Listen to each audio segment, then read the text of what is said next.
अस्सलाम वालेकुम एवरीवन, मैं दारा दानी से आपके लिए लेकर आई हूँ फिर से एक नई वीडियो। और इस वीडियो में हम स्टार्ट करने जा रहे हैं अपना चैप्टर 5। तो बिना किसी देरी के स्टार्ट करते हैं। जैसा कि हमारा जो 5th चैप्टर है वो इंडिविजुअल डिफरेंसेस के बारे में है, ठीक है, और इंटेलिजेंस के भी बारे में है। तो पहले हम इंडिविजुअल डिफरेंसेस के बारे में पढ़ लेते हैं, जिससे हमें आसानी हो इंटेलिजेंस के बारे में पढ़ने में, ठीक है। तो देखिए, इसमें मतलब आप जब पहली लाइन ही पढ़ेंगे तो आपको पता चलेगा कि जो ह्यूमन बीइंग है उसको हर वक्त एक नई नई चीज़ें चाहिए होती हैं, ठीक है। और मतलब जैसे कि आप ये इमेजिन करिए कि सबकी नाक एक जैसी ही होती, ठीक है, लंबी होती या फिर छोटी होती, और सारे इंसानों के बाल एक जैसे होते, सारी इंसानों की आंखें एक जैसी होती, हाथ पैर एक जैसे होते, तो क्या कुछ इंटरेस्टिंग रह जाता है इस दुनिया में? नहीं। या फिर सिर्फ पानी ही पानी इस दुनिया में होता, ठीक है, या फिर पहाड़ी होते, या फिर एक जैसी पूरी जो ज़मीन होती एकदम फ्लैट होती, तो कुछ रहता कि हम किसी पर भी स्टडी कर सकें, या फिर कोई और चीज़ रहती, ठीक है। तो इस दुनिया में सारी चीज़ें इसलिए डिफरेंसेस करी गई है और ह्यूमन बीइंग के अकॉर्डिंग करी गई है ताकि हम बोर ना हो, ठीक है। ये तो ऊपर वाले की रहमत है बस। और ये हमें एक तरीके से हमारे अंदर इंटरेस्ट भी पैदा करती है कि हम नई नई चीज़ें के बारे में मतलब रिसर्च करें और उसको पढ़ें, ठीक है। ये आप पैराग्राफ खुद पढ़ेंगे। अब यहाँ पर देखिए, यहाँ पे क्या बताया जा रहा है कि जो साइकोलॉजी है, जो साइकोलॉजी की सारी स्टडी है वो individual differences is in how we think, ठीक है। वो स्टडी किस बारे में करती है? हाउ वी थिंक, ठीक है, हम कैसे सोचते हैं और हम क्या महसूस करते हैं, ठीक है। हाउ वी फील, और हम क्या चाहते हैं, हमारी नीड्स क्या हैं, और हम क्या चाहते हैं, ठीक है। साइकोलॉजी स्टडी है वो इस बारे में रिसर्च करती है। अब यहाँ पर हम आ जाते हैं दूसरे वाले पे कि इसमें क्या बताया गया है, nature and nurture debate in individual differences. अब नेचर क्या है? नेचर तो एक तरीके से इन्वायरमेंट हो गया हमारा, ठीक है, लेकिन इसमें उल्टा है, ठीक है। आप ये मत सोचिएगा, नेचर सॉरी इंसान का नेचर, ठीक है, और नर्चर क्या हो गया? इन्वायरमेंटल हो गया। अब यहाँ पर अगर हम नेचर के बारे में हम समझें तो नेचर हमें यही बताता है कि जो जेनेटिक फैक्टर्स हो, ठीक है, जेनेटिक फैक्टर्स मतलब आपकी जो मतलब हेरिडिटी एक तरीके से, ठीक है, अपने पेरेंट्स से ली गई हेरिडिटी।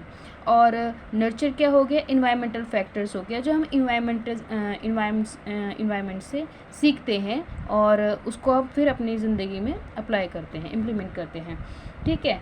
और अगर आगे चलें यहाँ पर, ठीक है, अब यहाँ पर हमें क्या बताया गया है? देखिए यहाँ पर बताया भी गया है कि age rearing process, family, socio economic condition, social support और कल्चर फैक्टर, ठीक है। ये आप खुद पढ़ लेंगे, नेचर और नर्चर बहुत ईजी है। अब अगर हम दूसरे पे आएँ तो यहाँ पर क्या दिया गया है sorry, the debate over the relative importance of heredity versus environmental factors is one of the oldest yet unresolved debates. मतलब एक तरीके से देखिए, मैंने आपको पहले ही पिछली वीडियो में बता रखा है कि देखिए सबकी हम थ्योरीज पढ़ते हैं, ठीक है, जिन्होंने दी रखी है, मतलब बहुत बड़े बड़े साइकोलॉजिस्ट ने दे रखी, तो उनकी हम मतलब निगलेक्ट नहीं कर सकते, एकदम से हटा नहीं सकते, क्योंकि उनमें भी मेहनत लगी, उनमें भी उनका टाइम लगा है, पैसा लगा है, ठीक है। तो सबकी अपनी अपनी वैल्यू है, अपनी अपनी जगह पर। तो ये बता रहे हैं कि जो नेचर और नर्चर का जो इन्होंने वो दी थी एक तरीके से थ्योरी जो दी थी वो बहुत ही ओल्ड है और अनरिजॉल्व है।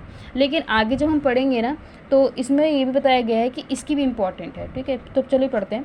People who believe that our behaviour is purely controlled by our hereditary factor or are known as nativist. Those who support view regarded differences in human behaviors as the result of different genetic makeup. Supporters of other hand of this debate spectrum are known as environmental or empiricists, ठीक है, जो भी है।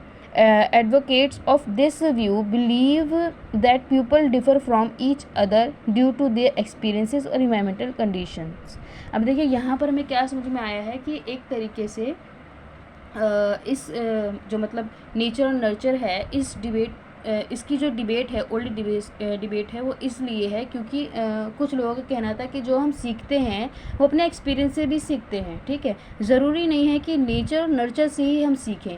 और इसके जो supporter थे ना एक्सपीरियंसेस के, एम्पिरिसिस्ट के, वो जॉन लॉक थे। इन्होंने क्या कहा था, he equated human mind is a blank slate, ठीक है। एक तरीके से इन्होंने यही कहा था। और जो ह्यूमन है gradually fills with our life experiences, ठीक है। जो अपना ब्लैंक स्लेट है, एक तरीके से जो ह्यूमन खाली है वो किससे मतलब फील करता है, वो अपने एक्सपीरियंसेस से अपने आप को फील करता है, ठीक है। ज़रूरी नहीं है कि नेचर और नर्चर का ही उसमें मतलब हाथ हो, ठीक है। इन्होंने इतना कहा था। और इसके सपोर्टर जॉन लॉक हैं, ये बहुत बड़े फ़िलासफ़र रह चुके हैं, ठीक है। इनके बारे में ज़रूर पढ़िएगा आप। तो चलिए अब इनकी देखिए अप्रोचेस भी दी थी इन्होंने। तो अप्रोचेस टू साइकोलॉजी, अब देखिए इन्होंने बायोलॉजिकल दी है। तो बायोलॉजिकल क्या हो गया, एक तरीके से focus on genetic, hormonal and neuro chemical explanations of behaviour, ठीक है। तो ये मतलब ज़्यादा बायोलॉजिकल तो हम समझ जाते हैं कि फोकस ऑन जेनेटिक मतलब हमारे जेनेटिक्स हार्मोनल्स पर ये फोकस करते हैं, ठीक है। साइको एनालिसिस पे क्या था कि ऑब्जर्वेशन ऑफ इंडिविजुअल, ठीक है। मतलब एक तरीके से ऑब्जर्व करते हैं कि इंडिविजुअल कैसे बैठ रहा है, कैसे बोल रहा है, कैसे हंस रहा है, उसका सेंस देखते हैं एक तरीके से, ठीक है।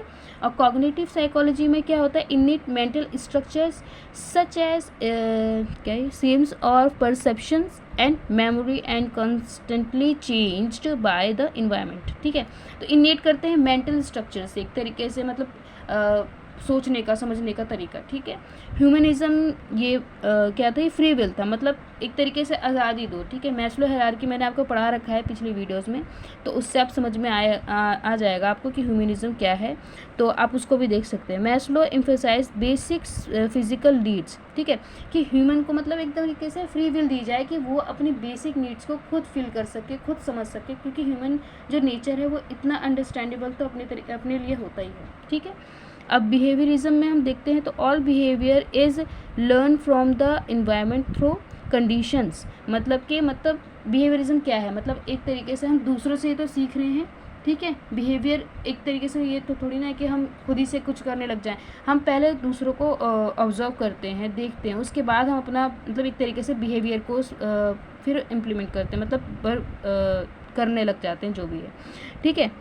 तो ये हमारा नेचर से नर्चर तक आया है। और ये मतलब ये अप्रोच है। आप अगर बनाना चाहो तो ये बॉक्स बनाकर खुद से भी आप लिख सकते हो, और खुद से जब लिखोगे ना तो जो एग्जामिनर होगा वो और अच्छे मार्क्स देता है। ऐसा नहीं है कि मतलब रट के जाओ, रट कर तो वैसे ही भूल जाते हैं, ठीक है। तो कोशिश करा करिए खुद से लिखने की, खुद से मतलब समझकर जितना भी समझा है उसको खुद से लिखने की, ठीक है। तो अब यहाँ पर देखते हैं तो contemporary view on this debate suggested that the defending an extreme side would be a catastrophe in explaining human behavior and differences among them, ठीक है। Recently, many studies have suggested that the both genetic and environmental factors play a vital role। देखिए अब मैंने कहा था ना आपको कि मतलब सभी अपनी अपनी जगह पर अहमियत रखते हैं, तो वही बता रहा है कि जेनेटिक फैक्टर जो हमने पढ़ा था और इन्वायरमेंटल फैक्टर वो दोनों ही क्या करते हैं, हमारे बिहेवियर को शेप करते हैं, ठीक है। For example, the height as a physical trait has been found to be influenced by both genetic and environmental factors. If parents of a child are tall, if he may have inherited these genes for tall height, then whether he will also be tall or not depends on receive nourishment, ठीक है। अब एक तरीके से ये है कि environment उसकी मतलब हेरिडिटी मिली है अपने पेरेंट्स से बड़े होने की, ठीक है। मतलब एक तरीके से हाइट मिली है तो वो बढ़ भी सकता है, लेकिन यहाँ पर क्या बता रहे हैं, if he had not receive proper nourishment, ठीक है। मतलब लेकिन इन्वायरमेंट से उसको नरिशमेंट नहीं मिल रहा है तो उसकी हाइट में दिक्कत भी आ सकती है, ठीक है। ज़रूरी मतलब एक तरीके से दोनों रिलाई करते हैं, दोनों पैरेलल लाइन है, नेचर और नर्चर।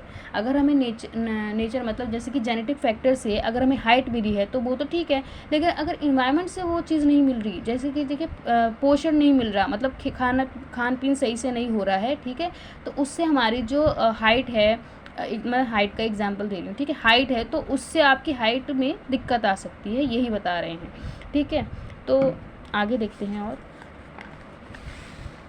अब यहाँ पर देखिए बता रहे हैं तो manifest and he will remain shorter than his parents. ठीक है, तो ये पे ये बताया गया है जो मैंने आपको बताया था। You will also find many examples of nature and nurture interaction in your text books on abnormal psychology or psychopathology, where the roots of all mental disorder have been explained with the help of both genetic predisposition and environmental factors। तो बस इसमें यही था।